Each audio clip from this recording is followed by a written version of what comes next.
नमस्कार। आज के इस विश्लेषण में आप सभी का स्वागत है। आज हम जिस विषय पर बात करने जा रहे हैं ना, वो हम सबके जीवन से बहुत ही गहराई से जुड़ा हुआ है और वो है आज़ादी। आज हम बालचंद्रन चुल्लिकाकर जी की एक बेहद ही मशहूर और प्रभावशाली मलयालम कविता आज़ादी पर चर्चा करेंगे, जिसका हिंदी अनुवाद असद ज़ैदी जी ने किया है। ये पूरी कविता असल में एक बहुत ही दिलचस्प बातचीत पर टिकी है। और ये बातचीत किसके बीच हो रही है? एक बहुत ही अनुभवी मास्टर दर्जी, जिन्हें उस्ताद कहा गया है, और उनके एक युवा शिष्य यानी उनके शागिर्द के बीच। तो चलिए साथ मिलकर इस कविता की परतों को खोलते हैं और समझने की कोशिश करते हैं कि आखिर इस स्वतंत्रता के असली मायने क्या है। लेकिन आगे बढ़ने से पहले जरा एक पल के लिए रुकते हैं और एक बहुत ही बुनियादी सवाल पर विचार करते हैं। आप ही सोचिए, क्या आज़ादी का मतलब सिर्फ अपने काम, अपनी मेहनत और अपनी रोजमर्रा की जिम्मेदारियों से बचकर भाग जाना है? मतलब क्या बिना कोई काम किए, बस बिना किसी रोक टोक के अपनी मर्जी चलाना ही सच्ची आज़ादी है? इस कविता का जो मुख्य विषय है ना, वो बिल्कुल इसी सवाल के इर्द गिर्द घूमता है। और सच कहूं तो ये सवाल हमें ये सोचने पर मजबूर कर देता है कि कहीं हम सब आज़ादी का गलत मतलब तो नहीं निकाल रहे हैं। तो चलिए पहले हिस्से की ओर बढ़ते हैं, जो है आज़ादी का अर्थ। यहाँ से हम उस्ताद और शागिर्द के बीच के इस गहरे संवाद की शुरुआत करते हैं। अब जरा इस दृश्य की कल्पना कीजिए। एक बहुत ही समझदार उस्ताद और उनका जिज्ञासु शागिर्द दोनों एक साथ बैठे हैं और कपड़े सिल रहे हैं। वे सुई धागे से अपने काम में लगे हुए हैं और अचानक से शागिर्द के मन में एक सवाल कौंधता है, आखिर ये आज़ादी है क्या चीज़?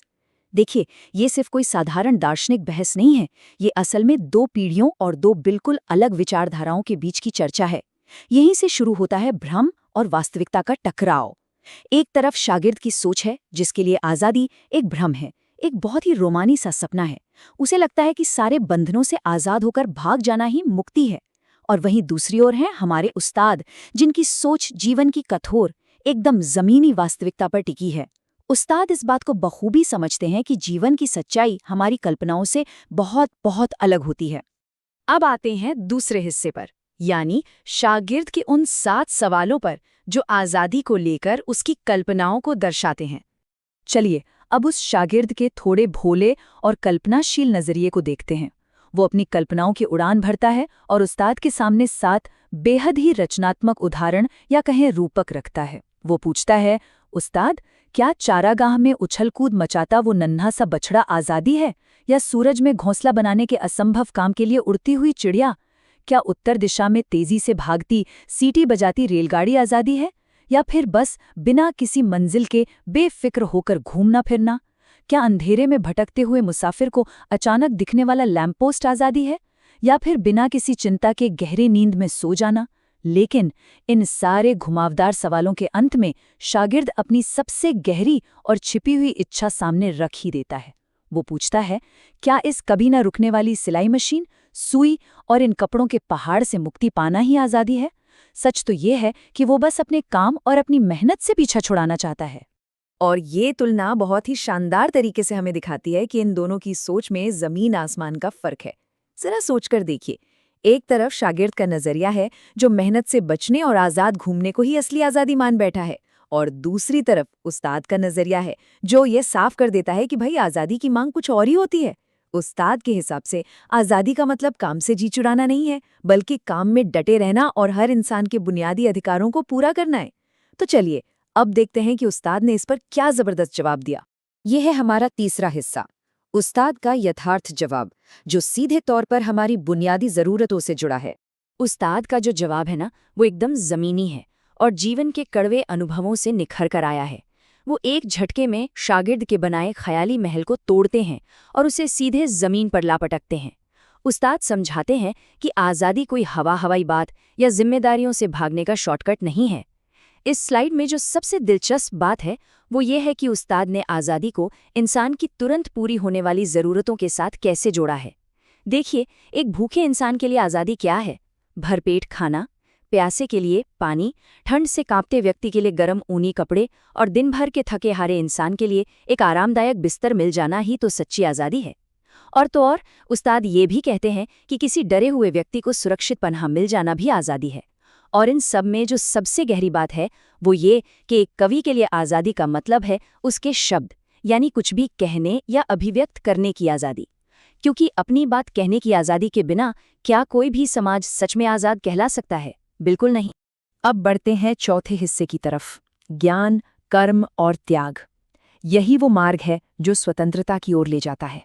उस्ताद की ये जो सीख है ना, ये सिर्फ रोटी कपड़ा और मकान तक सीमित नहीं रहती, बल्कि ये उससे कई ज्यादा गहरी है। चलिए आगे बढ़ते हैं और देखते हैं कि कोई व्यक्ति या फिर पूरा का पूरा समाज गुलामी से कैसे आज़ाद होता है और उस आज़ादी को आखिर बचाए कैसे रखता है। उस्ताद बताते हैं कि इसके लिए सिर्फ ज्ञान होना काफ़ी नहीं है। उन्होंने इसके 3 साफ साफ चरण बताए हैं। पहला चरण है ज्ञान, यानी सबसे पहले तो ये महसूस करना कि भाई हम पर अत्याचार हो रहा है या हमारे अधिकार छीने जा रहे हैं। लेकिन सिर्फ ये जान लेना काफ़ी नहीं है, इसलिए दूसरा चरण आता है कर्म, यानी उस ज्ञान पर अमल करना और अपने हक के लिए लड़ना। और आखिर में तीसरा चरण है बलिदान, क्योंकि याद रखिए, जो लोग कर्म करते हैं और बड़े बदलाव लाते हैं, उन्हें अक्सर बड़े त्याग भी करने पड़ते हैं। उस्ताद का मानना है कि जब ज्ञान के साथ कर्म और बलिदान दोनों जुड़ जाते हैं, बस तभी जाकर जीवन सुंदर बनता है और सच्ची आज़ादी हासिल होती है। इस पूरी कविता का जो सबसे गहरा और दिल को छू लेने वाला रूपक है, वो ये लाइन है, सुई की चमकीली नोक पर टिकी है आज़ादी। जरा सोचिए, कितना अद्भुत विचार है ये। यहाँ जो सुई है ना, वो हमारे कर्म का, हमारी मेहनत का प्रतीक है।